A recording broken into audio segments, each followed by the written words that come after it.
Coming to you live from Studio F in Russia, Ohio. It's the Fish Report Live Show with your hosts, Craig Fissinger and Ken Francis.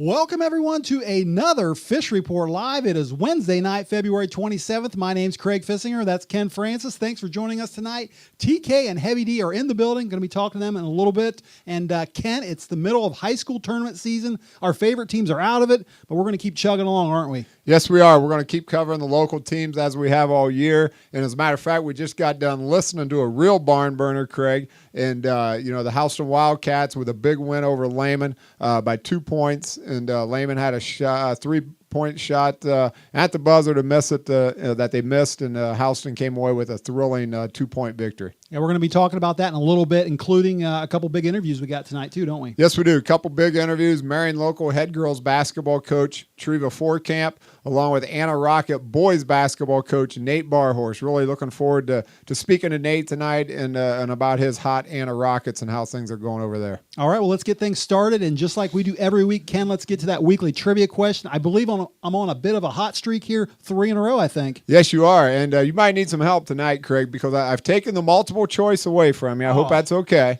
But it's confined to one league, so you can pick a couple teams from this league, okay? Okay. The question is, I'm going to take you back 5 years. A MAC boys team and a MAC girls team both went on to win state championships and finished the season a combined 55-0. 2 undefeated teams, a MAC girls team and a MAC boys team. Name them 2 teams. This was 5 years ago. 5 years ago. Okay. Well, if you can help me out on Twitter, send me a tweet. Otherwise, I'm going to be on my own, and I'll give you my guess at the end of the show, Ken. All righty. All right. Well, let's get started like we've been doing all season with girls basketball. We're going to be talking a little bit of tournament action here. And, guys, why don't we bring up that Tip City bracket and check out the district games coming up this Saturday. I want to go back to the sound room and ask you guys, what are you looking for in those games? Anything that interests you? I think we need some sound back there, TK. I'm sorry about that. Thanks, Fish. Yeah, looking at the Tip City number 2 there, Mechanicsburg and Cincinnati Country Day. On the top, Mechanicsburg put a hurt on our Lady Raiders on Saturday and topped off a bad weekend for basketball for the Raiders. But they were hot and they deserved to go on the way they played. Looking at that Cincinnati Country Day school, a school we don't know a lot about, but have managed to find out they're led by 6-foot Kathy Stacks down there. And also they have a 5'11" and a 5'10" girl starting out and a couple nice guards. They like to get up and run with that ball. And they do press as well. They got a 1-2-2 full court press that they like to put on people. So that should be a really good game. Looking at some of the other ones there, Tip City, number 1. Tri-Village against Yellow Springs. Don't see much there. Tri-Village is probably going to walk right through that one. And Fort Laramie up against Franklin Monroe.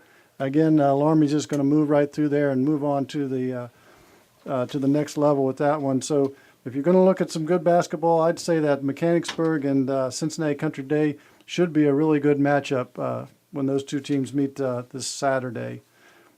We got I know you guys have a little bit to say about the St. Mary's bracket. So yeah, the winner of that Fort Laramie Franklin Monroe does play the winner of the St. Mary's bracket, and I know Ken and we've been focusing a lot on that St. Mary's, the upper part of the bracket. Why don't we bring that up, guys, and check that out. And Ken, like I said, we have been talking a lot about the St. Mary's upper. Why don't you talk about it a little bit tonight? The top first game there in the St. Mary's district, we've got Marion local taking on Waynesfield Goshen. As a matter of fact, we're going to talk to Marion local coach here shortly. We know a little bit about Waynesfield Goshen as well. We actually had their star, Kaylee Patton, on our show a couple weeks ago. So she's a terrific player, and I'm sure Coach Fortkamp will fill us in on her in just a few minutes. The bottom of the bracket has Ada taking on Minster. Ada, other than when you spell it backwards, it still spells Ada. Hey, I do know. Right. Yeah, it does. So a couple other things about them. They're led by a senior by the name of Taylor Wilkie and sophomore Tori Weiss. So they've got a really nice team this year. And Minster's just got a great tradition of girls basketball, and I'm sure that's also going to be a great battle. All right, Ken. Well, let's get the head coach of the Marion Local Flyers on the phone. I believe she's on right now. It's like I said, the head coach of the Marion Local Flyers, Treva Fortkamp. Coach, welcome to Fish Report Live. Thanks for joining us tonight. Hey, thanks for having me. All right, well, let's get right to it, Coach. First of all, I got to say congratulations on just getting to where you're at in the tournament right now. You had to start out last week beating league rival St. Henry, and then on Saturday you knocked off number 1 seed New Knoxville. That's a team that actually beat you guys in double overtime a little earlier this year. We had the Rangers star Haley Horseman on the show last week, and she was predicting a close contest with you guys, and that's exactly what she got. I want to ask you, though, what was your mentality going into that game against New Knoxville last Saturday? Well, I think the kids' mentality was a little bit of a revenge factor from last year's tournament when we lost on the last second shot. And then, we go there this year during the season, we lost in double overtime. So they felt a double punch. And my mentality to them was that we were not going to let Horseman beat us. We needed to contain her and let the other one step up and make some shots, which they did early on. But I think we wore them down. It was a factor, and Allie Toby just did a fantastic job on Haley Horseman. All right. Well, by the way, I hope Haley Horseman isn't a jinx for me tomorrow night or this weekend. Oh, I hope not. But now we know a little bit about your team because, like you said, you played. Or we were talking earlier. We played you guys a little earlier this season. But for our viewers out there that don't know anything about the Flyers, or if anything's changed since you played the Raiders, can you tell us who your starters are right now? Yeah, my point guard is Megan Keeter. She's a senior. She leads the team, and then my off guard is Allie Toby, who is my defensive specialist and is extremely quick. Then at the forward spot is Cadence Jacobs, the 3 spot. Cadence and Allie are both sophomores. Then my post people are the Winter girls, Brooke Winter and Chelsea Winter. Coach, hi, this is Ken Francis. Tomorrow night you've got another big battle and actually another rematch, this one being against Waynesfield Goshen. Back in December, you two teams got together. It was a high-scoring game, 75-70, in which the Flyers came away with a win. Waynesfield Goshen star Kaylee Patton had 37 that night. We actually had her on our show a couple weeks ago. Is your concern tomorrow night strictly stopping her, or are you going to kind of more focus on the other kids on that team? Well, I think it's a little bit of what we just faced this past week, too, and a great player in Haley Horseman. Kaylee Patton is very talented, very gifted basketball player, and she is definitely going to be a concern.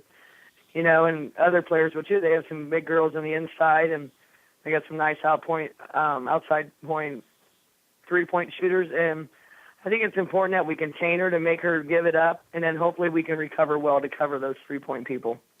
Craig mentioned earlier your double overtime loss to New Knoxville earlier in the year. That was actually in the midst of a 4-game losing streak for your girls. How was that a turning point, or how was that an important part of the season for your girls, and it's made you a better team right now?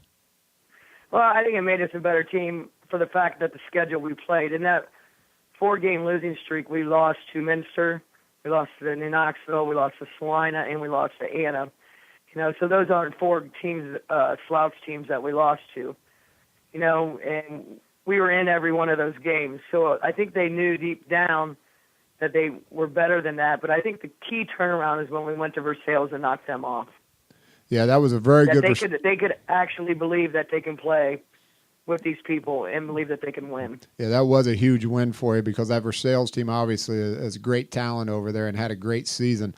Marion Local, the school in general, has had an outstanding season. You've got a state championship in volleyball. You've got a state championship in football. Your boys and girls basketball teams are doing very well right now. How do your girls respond to the success of these other sports? I think they see that, they see the other students get to be a part of that success, and they know that they have to go through hard work. So I think our girls come to practice every day and work hard, and hopefully that they can be in that situation too this year. We're just going to take one game at a time and see what happens. All right, listen, Coach, last question. Now, we're going to take you back a few years and remind you of a pretty special team back in your playing days for the Flyers. And sorry if I'm giving away your age here, but you helped lead that 1983-84 Marion team to finish the regular season an undefeated 20-0. And I just want to ask you, was it more fun playing on a great team like that, or do you have more fun coaching all the successful teams you have in the past? Well, I think it's a little bit of both. I really enjoyed playing when I was young. I just absolutely loved the game. But in the last 15 years at Marion, I really saw a lot of great kids grow up and a lot of great teams gel together at certain times. Certain teams that just have fantastic chemistry. And there's nothing but a joy to see kids smile on the face when they reach success. I bet. Well, listen, that's great stuff, Coach. Hey, we'll let you go. We want to say best of luck tomorrow night. Good luck the rest of the tournament trail, and thanks for joining us tonight on Fish Report Live. Hey, thank you. Thanks, Coach. Yeah, bye. All right, that was the head coach of the Marion Local Flyers, Ken Treva Fortkamp. And I tell you what, with Marion, it doesn't matter what their seed is, what their record is. You better be ready to play them. You better be ready to play, and I'll tell you what, you don't want to play them because they're a tough matchup. Boys, girls, volleyball, basketball, football, it doesn't matter. They're going to give you everything they've got, and they're going to be talented. All right, well, that's going to do it for our girls basketball talk. We're going to take a short break. When we come back, we'll be talking some boys basketball, including that big interview with Nate Barhorst. Stay right there.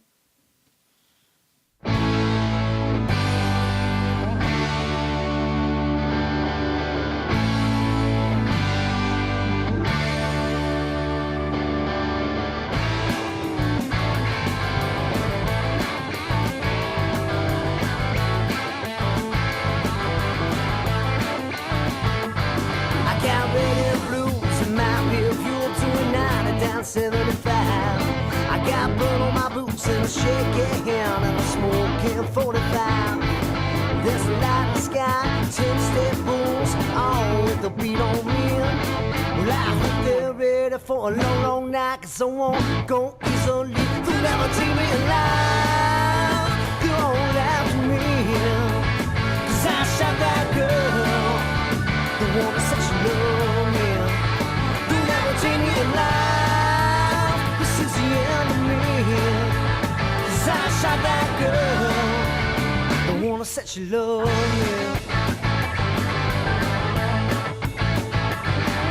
My friends all told me what I could not believe, what the whole town already knew. With that little girl I call my own, she just could not be true. So I drove around till I found a truck parked in that boy's drive. Well, I kicked in the door, into my gun, said, hey, have a nice night, but never take me alive. Go on after me, 'cause I shot that girl. The woman said she loved me. You'll never take me alive. This is the end of me.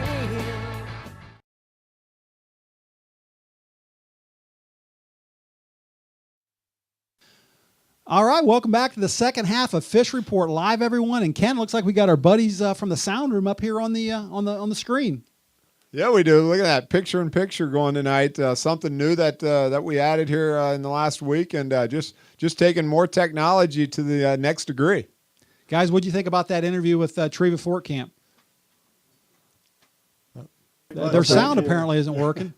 There We they got to know go. how to hit the sound buttons back here. That was a good interview. It's nice to hear from the coach and hear a little bit of insight on how those girls have turned around the season and really come on strong here. And I got a question too. TK, you were talking about those district matchups before the break, and one of those was Tri-Village playing Yellow Springs. I believe Yellow Springs is coached by former Russia coach and former Versailles coach Tim Bargy. Is that correct? Yes, it is. Yeah, he's been down there for, I think, maybe 2 years now, maybe 3. Picked up his 500th win, I think, not too long ago. Yes, he did. So he's got the girls down at Yellow Springs playing pretty well this year. They're going to have their work cut out for them Saturday. So you'll have Tim coaching against Tri-Village coach Brad Gray, I believe is his name. And I was talking to Coach King from Russia last week, and I know he thinks a lot of Coach Gray. Said he'd also be a good interview for us, Ken, sometime in the future. Yep, we'll have to keep him in mind.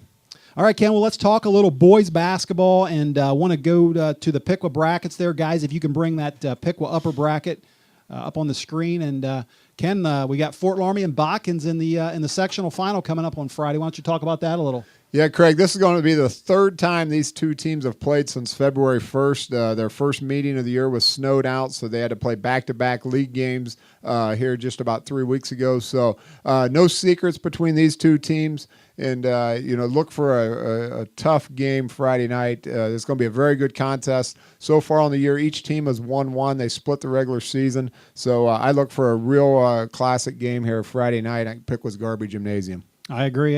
And let's go to that Piqua lower. a couple games that just happened just a little bit ago. One of those we got done listening to just seconds before we went on air. Yes, we did. The first game tonight actually went to Jackson Center, a big win over Mississinawa Valley there. To no surprise, they jumped out to an 18-0 lead, went on to win the game 47-21. And the nightcap over there at Pickles Garber Gymnasium, Houston was behind most of the game, actually came back, took the lead over the Cavaliers of Lehman, and pulled down a 49-47 victory in a real thriller, Craig, a game that, like you said, we listened to right up until our broadcast tonight. Went down to the very last shot there, didn't it? Yes, it did. Had a scramble for the ball. Houston got fouled, missed a free throw. Lehman called a timeout and actually went the length of the floor in less than 2 seconds and got off about a 30-footer that drew iron but didn't quite go in. That's what you're hoping for in tournament, close ones like that. That's for sure. And let's stick in the Shelby County League. Ken, let's go to the Division III Tecumseh bracket, and guess who's in the sectional finals? Look who is out in the sectional finals, Craig. It's the Anna Rockets. It's the team that I've been talking about all year, Craig, from day one. Right before the Shelby County League basketball even started this year, I predicted that the Anna Rockets were going to have a great team. They started out the year on 0-8. I think they were 0-6. I said, they're going to be a great team. I think they were 1-11. I said, they're going to be a good team. Look who's out there now. They're gelling. I've been a huge Channon Williams fan all year. I've talked about him. I think he's a tough matchup for other teams. He's extremely athletic. He can shoot. He can run the floor, and he can post up. So Anna's right there where I thought they would be. And honestly, I think they'll beat West Liberty in that next game. All right, and you told me that, Ken, and for any viewers out there that don't remember what you said exactly, we got a little video montage here of a few comments you made about Anna this past season. I just think, Anna's not getting any recognition hardly at all from anybody, and my personal thoughts are that they're going to have a pretty nice team. I'd like to say this about Anna. They've got some really nice ball players over there. They're 0-6. But they're going to get hot here, and they're going to win some games. So here's two teams, Craig, that, again, have losing records, probably not going to get a real high seed in the upcoming sectional tournament draw. But look out. I wouldn't want to be a high seed having to play either Anna or Russia early on because these two teams have proven they can play with absolutely anybody. I look for Anna to actually win a couple games in this tournament. Honestly, I do.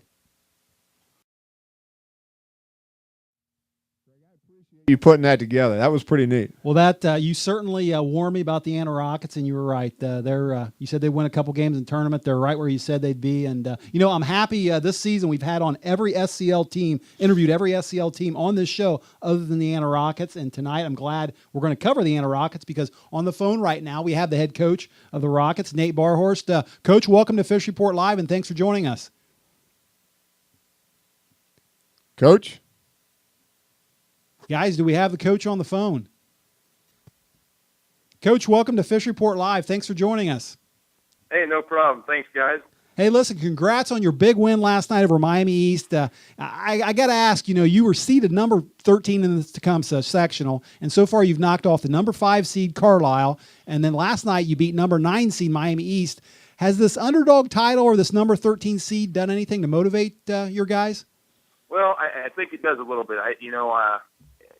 When you go into that sectional draw down there, there's a lot of teams that really don't know, our schedule that we play up here.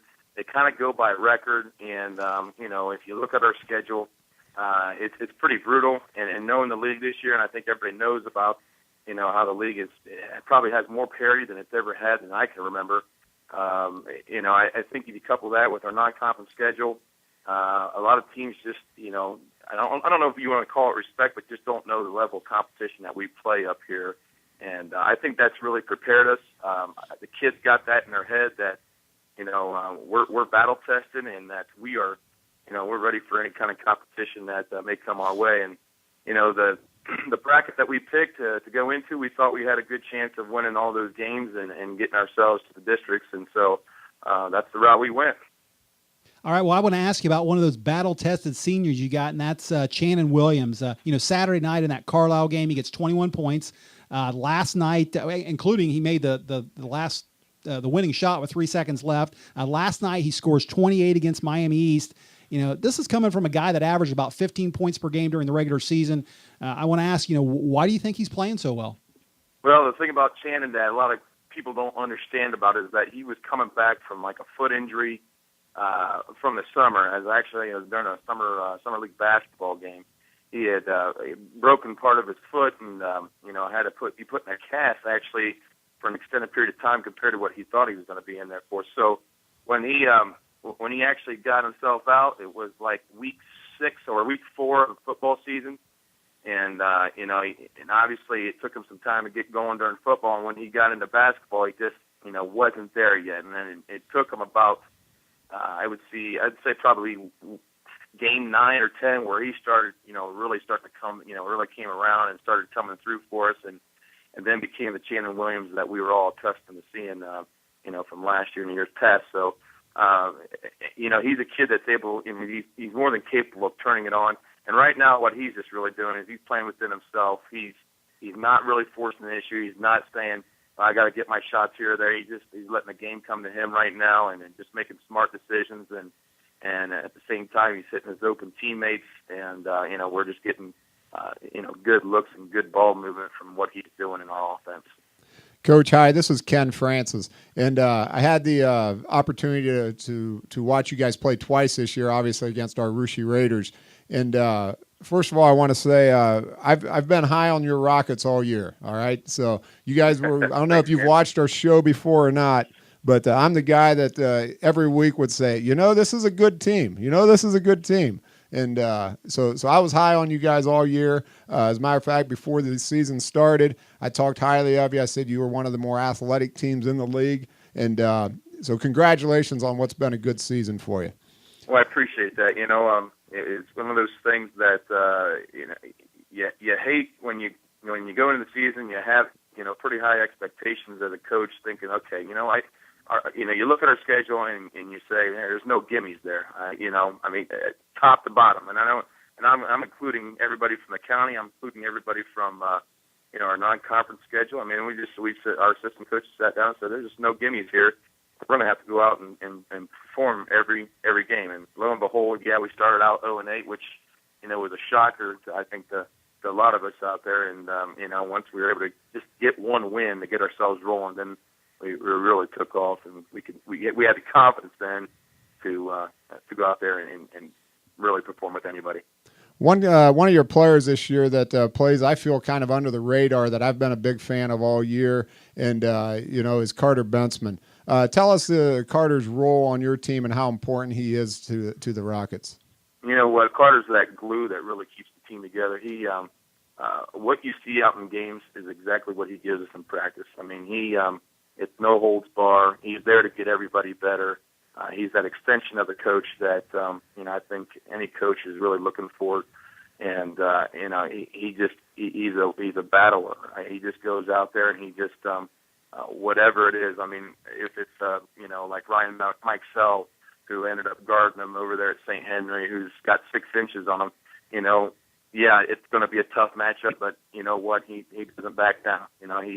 And that's vice versa too, because a lot of times we have him on the team's best offensive player too, to try to put a stop to him. So, like I said, he runs the show for us out there as a point man. He just makes smart decisions. He knows how to get the ball under the offense. He knows how to get things going, and he's just scrappy, and he understands what it takes to get wins, and that's what he's out there for more than anything, is to get the team a win. He's not out there for individual performance, and that's I think that's what gets overlooked a lot is just the mentality of I'm out there for the team. I'm not out there to put up huge numbers, and next year he's going to have to be a guy that's going to have to give us a bigger number. He understands his role out there this year, and like you said, Ken, he means more to our team than what you probably think.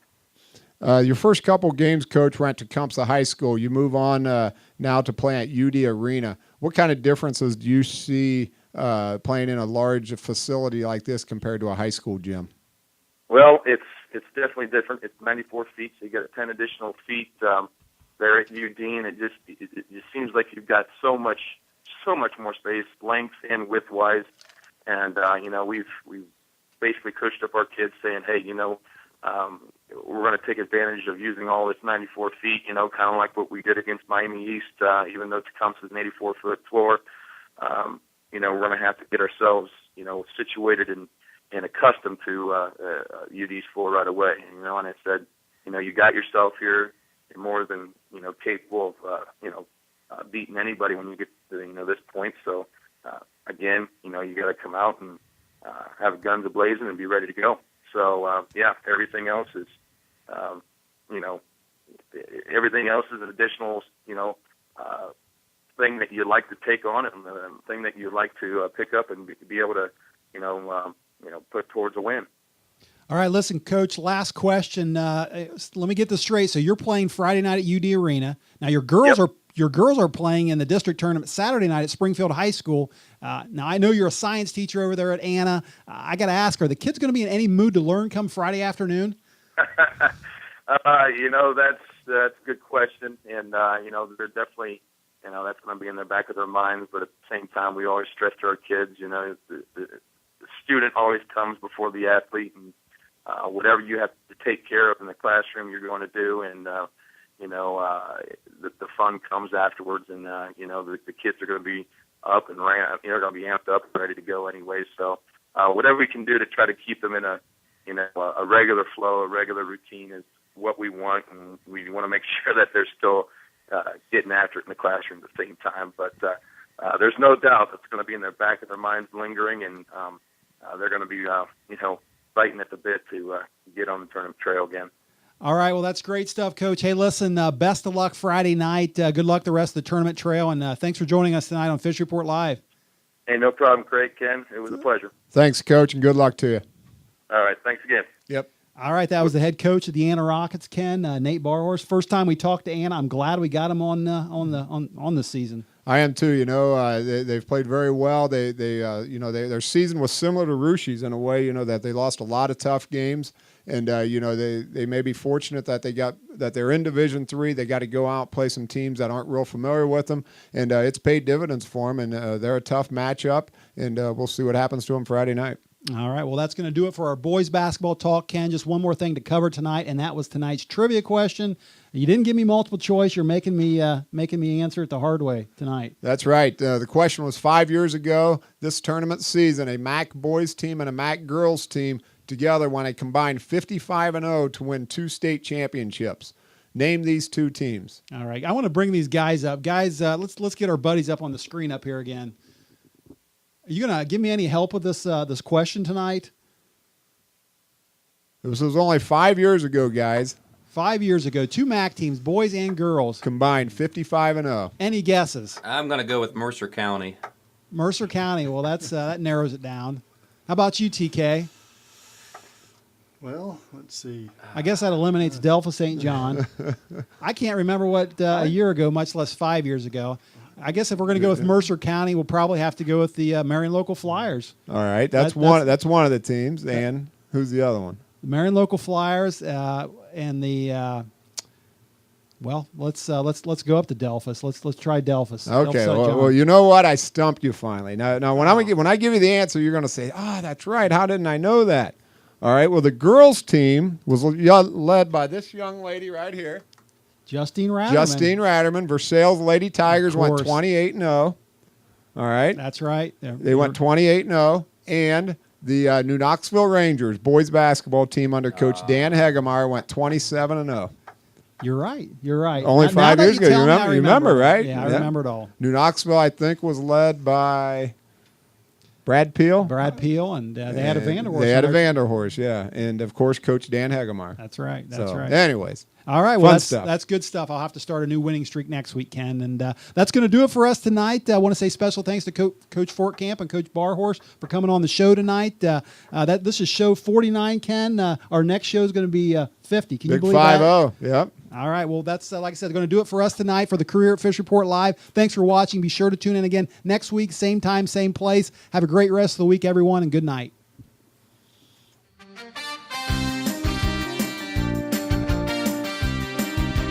From Studio F in Russia, Ohio, for Ken Francis, Craig Fissinger, and TK, this is Heavy D, signing off, saying good night and good fishing.